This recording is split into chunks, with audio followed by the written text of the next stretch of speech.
What is going on, Grandis family? We are back again with another video, man. Feeling good today, feeling good. Hope y'all feeling good. It's a wonderful day today. I hope y'all getting to it. All my cargo van people, all my logistics people, all my box truck people, all my semi people, all my CDL drivers. Man, get up and get to it.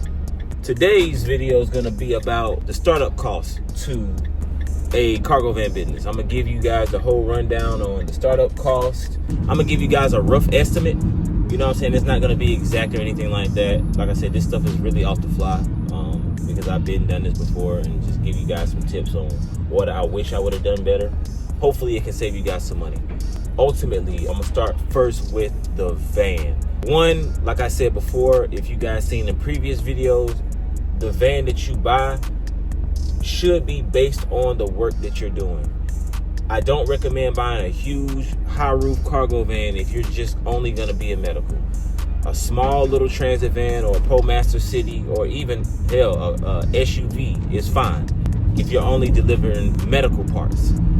It's not that necessary to sit here and buy a big ass high roof cargo van or a big ass box truck 26 foot for medical supplies. It's not that serious. Medical supplies is not that big. The pay can be really, really well, especially when you start talking about delivering organs and stuff like that, and vital organs, but you really don't need a huge vehicle. So as far as the startup costs for a van, just being honest, to get you something reliable, this is my recommendation, between 10 and 20 grand, right? And even if you are planning to go over the road, getting a high roof cargo van, you know, you have places like Facebook Marketplace, you have buy here, pay here, car lots, you even have cargo vans for sale on the side of the road. So a budget of 10 to 20 grand for a cargo van is not a bad budget. I don't think that's bad at all. And some people can find it even cheaper, you know, especially on Facebook Marketplace and Craigslist and stuff like that. People who are just trying to get rid of their cargo vans. But with saying that, I think 10 to 20 grand is a safe amount of money to get a reliable cargo van for your business. We talking about you ripping and running from 5 to 7 days a week, driving hell almost 200 plus miles a day, depending on if you're on the road or not. Getting a reliable vehicle, that's why I say 10 to 20. So like I said, I'm just gonna hit the basics of startup costs. So the next one is going to be your insurance.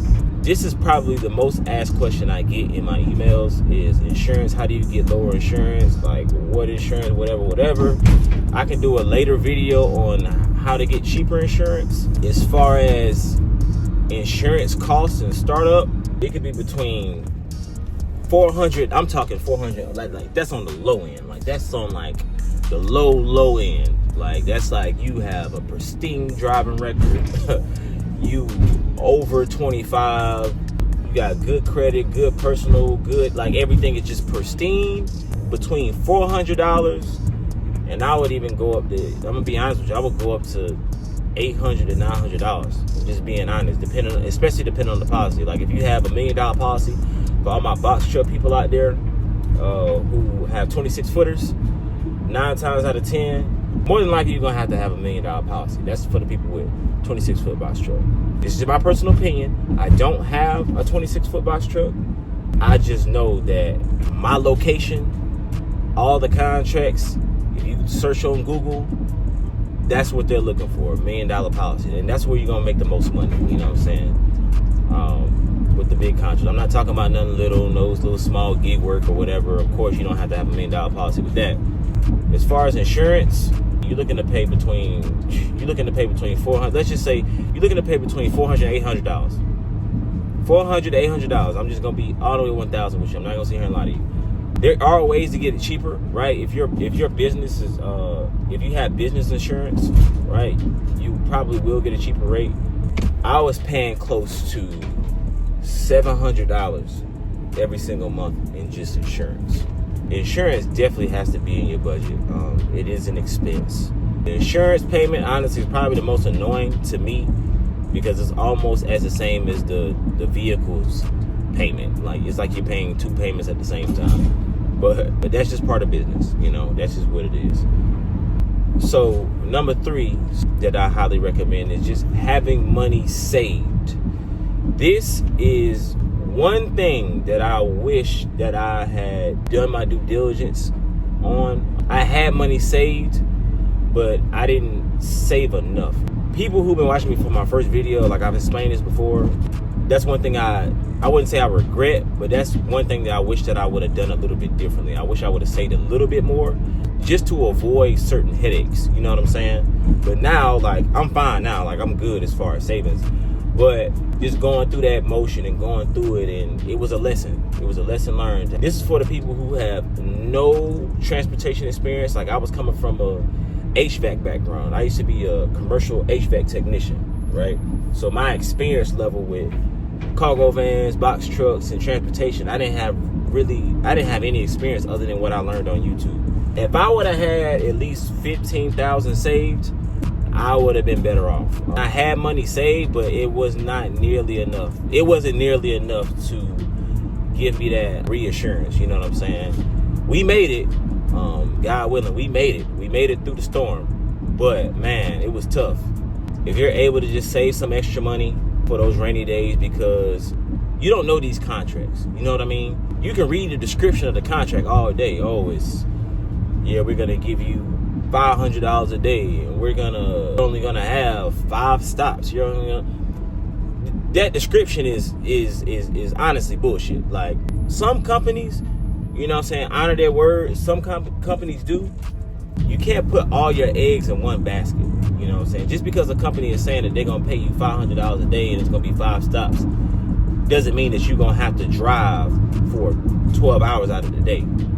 Doesn't mean that some days they're going to give you 12 stops instead of 5 stops.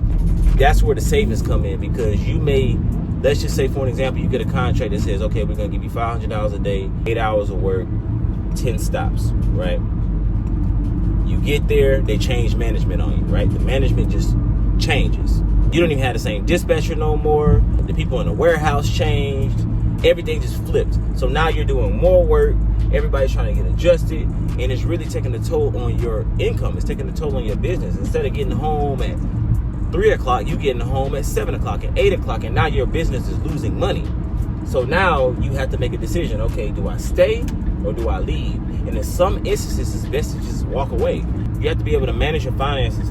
You have to make the best decision possible for your business. And sometimes having that wiggle room and having that extra 15,000 in the bank, or 10,000 or 15,000 in the bank to the side just for emergencies, to cover your rent, to cover your business, to cover your insurance, to cover your lifestyle. 15,000 is really the minimum for me. Yeah, that was a lesson learned. If I could, like I said, if I could do it over again, if I could start over, I would definitely have a lot more money saved. So yeah, that is honestly a part of startup costs. Having the money saved, the insurance, and the price of the actual cargo van itself. Other than that, that's pretty much it for this video, man. Be sure to like, comment, subscribe if you like the video. Be sure to comment down below if you want a part 2. For all my owner operators, cargo van business owners, leave in the comment section down below, what are some things that you wish that you could have done differently when you started your business? I just want to hear from you guys. What are some things that you wish you would have done a little bit different? Also, the people that is interested in starting your own cargo van business or getting into this industry, be sure to fill out the form down below. Like I said, I appreciate all the support. We're almost to our goal of 500 subscribers. I really do appreciate all the support that we've been getting. Like I said, I'm Grandis Logistics, and I'll catch you guys in the next video.